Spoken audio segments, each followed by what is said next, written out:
तो खबर चंडीगढ़ से है। आपको बता दें कि निजी स्कूलों की मनमानी को लेकर के शिक्षा मंत्री का बयान सामने आया है, जिसमें उन्होंने ये कहा है कि शिक्षा मंत्री की तरफ से ये जानकारी दी गई कि निजी स्कूलों की मनमानी अब नहीं चलेगी। यूनिफॉर्म और किताबों को लेकर के ये बयान उन्होंने दिया कि जो प्राइवेट स्कूल, जो निजी स्कूल इसको लेकर के मनमानी कर रहे हैं, ये मनमानी अब प्रदेश के अंदर नहीं चलेगी। जो भी शिकायत आएगी उस पर हम कार्रवाई करेंगे। इसके अलावा मई में टीचर्स के ट्रांसफर की ड्राइव को भी हम शुरू करेंगे। शिक्षा मंत्री ने ये बात भी कही है। स्कूलों के कायाकल्प और डेस्क मॉड्यूल पर भी काम जारी है। तो ये बड़ा बयान उन्होंने दिया है चंडीगढ़ में निजी स्कूलों की मनमानी को लेकर के, जिसमें उन्होंने कहा कि किताब यूनिफॉर्म को लेकर के मनमानी नहीं चलेगी और जो शिकायत आएगी उस पर हम कार्रवाई करेंगे। टीचर्स के ट्रांसफर की ड्राइव भी मई में शुरू होगी और स्कूलों के कायाकल्प और डेस्क मॉड्यूल पर काम जारी है। ये बयान शिक्षा मंत्री कंवरपाल गुर्जर की तरफ से दिया गया।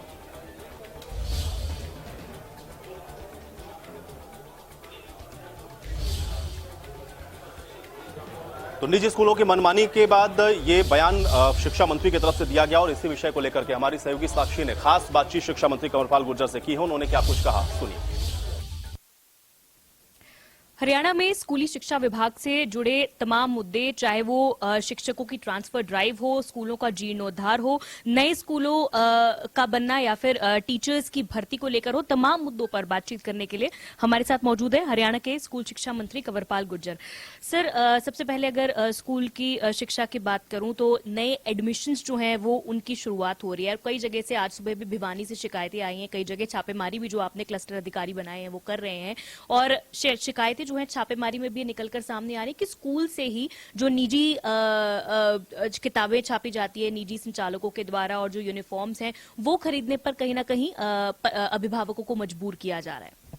देखिए, अगर कहीं से भी इस प्रकार की शिकायत है तो निश्चित तौर से उसकी जांच कराएंगे और अपने तौर पे भी हमने उसकी जांच शुरू कर दी है। तो अगर कहीं भी इस प्रकार की शिकायत मिलती है हमने अभिभावकों की दृष्टि से निश्चित तौर से स्कूल के खिलाफ कार्रवाई करेंगे। वहीं सर, अगर बात करें बजट में जिस तरह से कई सारी घोषणाएं की गई थी, आपने एक घोषणा ये भी थी कि स्कूलों के जीर्णोद्धार को लेकर 25-25 लाख जो हैं वो स्कूलों को दिए जाएंगे। क्या प्रदेश भर में ऐसे कोई स्कूल चिन्हित किए हैं जिनका जीर्णोद्धार होना है? कहां कहां पर इसके लेकर जो काम है, कार्रवाई है, शुरू हो चुकी है? देखिए, वो सैंपल टेस्ट जो तो पहले था हमारा, तो वो पहले हमने किया। उसके बाद फिर हमने हर जिले में एक एक ब्लॉक का चुनाव किया। एक ब्लॉक में हमने सिविल वर्क कराया और एक में ड्यूल डेस्क के लिए काम किया। तो सिविल वर्क में हमारा रास्ता, चारद्वारी, पीने का पानी, शौचालय, ब्यूटिफिकेशन, ग्राउंड की लेवलिंग, ये सारे उसमें थे। और एक में था ड्यूल डेस्क। वो एक एक ब्लॉक हमने सारे दो ब्लॉक हमने सारे जिलों में कर दिए और अभी हमने सारे के सारे ब्लॉक करने, जहाँ ड्यूल डेस्क है वहाँ सिविल वर्क करना, जहाँ सिविल वर्क है वहाँ ड्यूल डेस्क का करना। तो लगभग वो सारे ब्लॉक करने हैं। तो इस साल में सारे के सारे को पूरा कर देंगे। 25 लाख कोई निश्चित राशि नहीं है, जरूरी 25 लाख होगी। कुछ स्कूलों की जरूरत जो है वो 5 लाख की भी हो सका, कुछ स्कूलों की जरूरत 25 लाख की भी हो सका। तो जैसी जिस स्कूल की जरूरत होगी उतना पैसा उसको दिया जाएगा। और ये SMC जो है, SMC के माध्यम से भी सारा काम करवा रहे हैं। हमारा जो हेड टीचर है, SMC है, दोनों मिलकर इस सारे का काम कर रहे हैं। ट्रांसफर ड्राइव की अगर बात करें सर, अगली ट्रांसफर ड्राइव जो है कब तक हरियाणा में हो सकती है संभावित? नहीं, अगले मास में मई में मुझे पूरी उम्मीद है कि हम इसको शुरू कर देंगे और जो भी ट्रांसफर होने हैं निश्चित तौर से कर देंगे। पहली जो ट्रांसफर ड्राइव थी उसमें काफी दिक्कतें देखने को मिली थी कई बार, क्योंकि टीचर्स कहीं एक जगह एक सब्जेक्ट के काफी ज्यादा हो गए थे, कहीं नहीं थे। काफी कुछ सीखा भी होगा अधिकारियों ने भी पहली ट्रांसफर ड्राइव में, जो दिक्कतें हैं उन्हें ठीक भी किया होगा। दूसरी ट्रांसफर ड्राइव में आपको क्या लगता है, इस तरह की दिक्कतें तो नहीं आएंगी? देखिए, कुछ खामियां रही, हालांकि काफी अच्छा रहा, वो भी ऐसी बात नहीं है। और 75% से ज्यादा लोग जो थे उनको जो स्टेशन मिले वो लगभग उनकी फर्स्ट चॉइस पे ही या सेकंड चॉइस पे मिल गए। तो ये काफी बड़ी उपलब्धि है वैसे, लेकिन फिर भी कुछ खामियां रही तो निश्चित तौर से अब की बार वो खामियां नहीं रहेंगी। और अब की बार हमारे जो जिला शिक्षा अधिकारी है, ब्लॉक शिक्षा अधिकारी है, उनका भी हम सहयोग ले रहे हैं ताकि वो जो रेशनलाइजेशन है वो पूरी तरीके से कंप्लीट हो। जी, स्कूलों की मान्यता को लेकर भी एक सवाल है सर, क्योंकि पिछले कई सालों से स्कूलों की मान्यता जो थी उसमें आप लोग छूट दे रहे थे, लेकिन अब भी जिन स्कूलों ने मापदंडों को पूरा नहीं किया उनको लेकर विभाग स्ट्रिक्ट हुआ था और इस साल उनकी जो मान्यता थी वो रिन्यू नहीं की गई। ऐसे स्कूल भी अगर किसी बच्चे को एडमिशन देते हैं और उनके जो कहीं ना कहीं उनके भविष्य के साथ खिलवाड़ एक तरह से किया जाता है, क्या कार्रवाई उन पर की जाएगी? क्योंकि कई ऐसे स्कूल हैं जो इस तरह से अवैध तरीके से ये काम कर रहे हैं, स्कूलों का संचालन कर रहे हैं। नहीं, देखिए, उसमें कुछ छूट हमने अब की बार दी उनको कहा कि अगर जमीन को वो पूरा नहीं करते हैं तो 25% की छूट हमने इस बात पे दी कि वो फर्स्ट फ्लोर ऊपर बनाएंगे। और अगर वो फर्स्ट फ्लोर पूरा करते हैं तो उनको जमीन के मामले में 25% छूट देंगे। और उसके लिए एक राशि निश्चित करी कि वो राशि पहले डिपॉजिट कराएंगे। अगर वो नहीं करते और एडमिशन कर लेते हैं तो निश्चित तौर से वो मनी जो है उनकी प्लस हो जाएगी, वो उनको नहीं मिलेगी। तो ये सारा का सारा हमने पहले फाइनल कर दिया उनके साथ, तो वो स्कूल ही एडमिशन कर रहे हैं। और मैं समझता हूँ कि लगभग उसमें काफ़ी बड़ी संख्या में स्कूल उसमें उनको लाभ मिल जाएगा इसका। सर, आपके पास पर्यटन विभाग भी है। हाल ही में आप नॉर्थ ईस्ट के कई प्रदेशों का दौरा भी कर आए हैं। किस तरह से वहां पे पर्यटन की दृष्टि से पर्यटकों को अट्रैक्ट करने के लिए वहां पर कामकाज है? क्या वहां की चीजें हैं जो आपको पसंद आई, जो हरियाणा में भी आने वाले समय में इम्प्लीमेंट की जाएंगी? देखिए, वहाँ पर्यटन बढ़ रहा अभी, इसलिए हम देखने गए थे। हालांकि पहले इतना नहीं था क्योंकि वहाँ कानून व्यवस्था इतनी अच्छी थी नहीं और था नहीं, लेकिन अभी पिछले 7-8 साल में वहाँ काफ़ी डेवलपमेंट हुई और काफ़ी विकास की वजह से, और वहाँ बिल्कुल अमन चैन है, बहुत इच्छा है, तो अब पर्यटक काफ़ी वहाँ बढ़ता रह रहा। तो वो सारा कुछ हमने उनका देखा भी है, लेकिन जो साफ़ सफाई है वो कमाल की है वहाँ पे। और जहाँ हम यूरोप की बात करते हैं, तो अगर यूरोप आपने हिंदुस्तान में देखना तो आप वहाँ जाके देख सकते हैं, नॉर्थ ईस्ट में जाके देख सकते हैं कितनी साफ़ सफाई है और लोग बड़े अनुशासित हैं। ट्रैफिक का जो सारा सिस्टम है वो भी काफ़ी अच्छा है, वो काफ़ी प्रभावित करता है जो आदमी बाहर से जाता है। लेकिन हम ये एक विचार हमने किया, हमने जहाँ भी देखा अभी तक, जितने भी मेरी स्टेट के साथ बातचीत हुई, तो वहाँ लगभग ये तो पीपी मोड पे है, लीज पे है। और मैं समझता हूँ कि हमें भी ये परिवर्तन करना पड़ेगा कि पीपी मोड पे काम शुरू करना पड़ेगा, लीज पे देना पड़ेगा, क्योंकि सीधा सरकार का चलाना इसको संभव नहीं है, मैं समझता हूँ। और उन्होंने भी यही अनुभव किया, हम विचार कर रहे हैं उस पर। और ज़्यादा पैसा खर्च के हम सोचते हैं कि भाई जो हमारे पर्यटक स्थल हैं उनका सौंदर्यीकरण करें, लेकिन जो बिजनेस है, बिजनेस जनता करे, लोग करें, लोगों को रोजगार मिले, लोग अपना काम शुरू करें, चाहे वो होम स्टे शुरू करें, चाहे फार्म टूरिज्म करें। ऐसे कौन से आने वाले प्रोजेक्ट हैं जिन्हें आप इस तरह से लीज या पीपीपी मोड पे करने का सोच रहे हैं?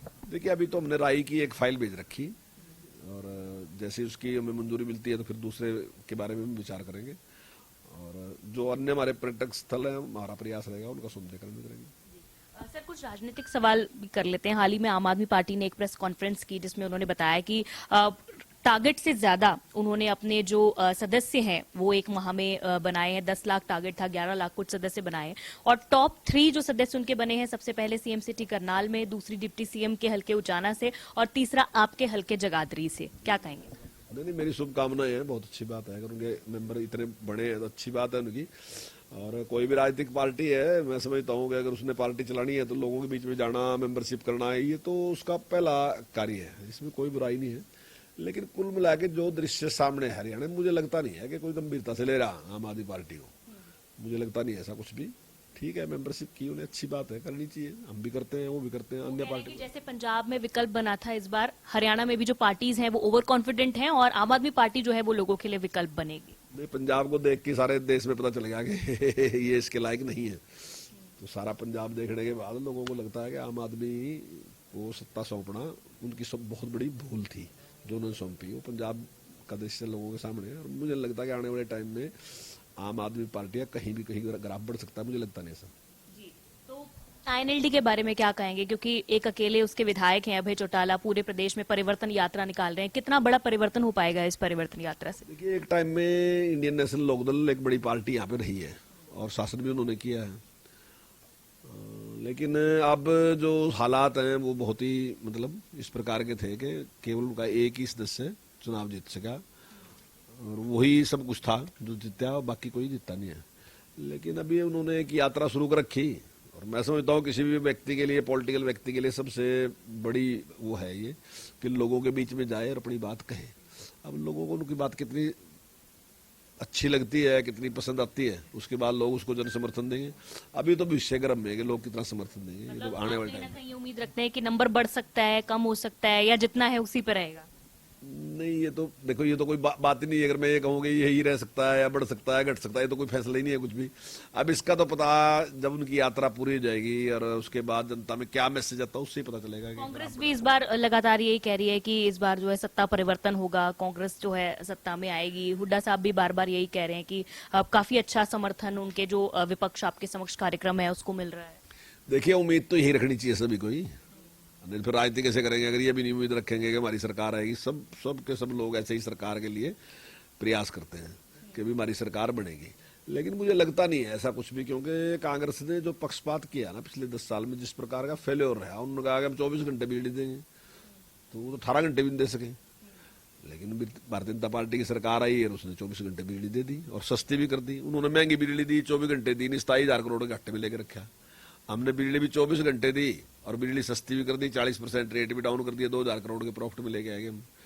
तो ये सारी बातें लोग नोट करते हैं कि चाहे घाटा है तो घाटा भी जनता का ही है और प्रॉफिट है प्रॉफिट भी तो जनता। थोड़ी महंगी कर दी है, कुछ रेट बढ़ाए हैं। नहीं, अभी भी हमारी सब तो सस्ती है। अगर आप चुनाव में आसपास जाओगे तो आप देखोगे कि लोगों की डिमांड है कि हमें भी हरियाणा के रेट पे बिजली मिलनी चाहिए।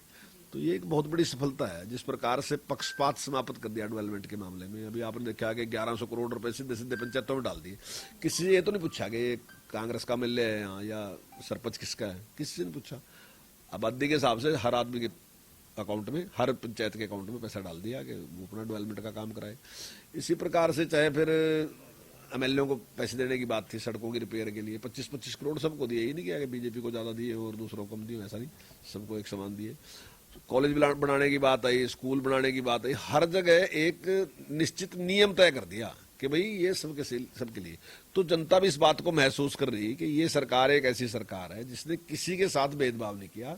जो बात इसने कही कि हरियाणा एक, हरियाणवी एक, ये उस पर पूरी खरी उतर रही, सबके लिए काम कर रही।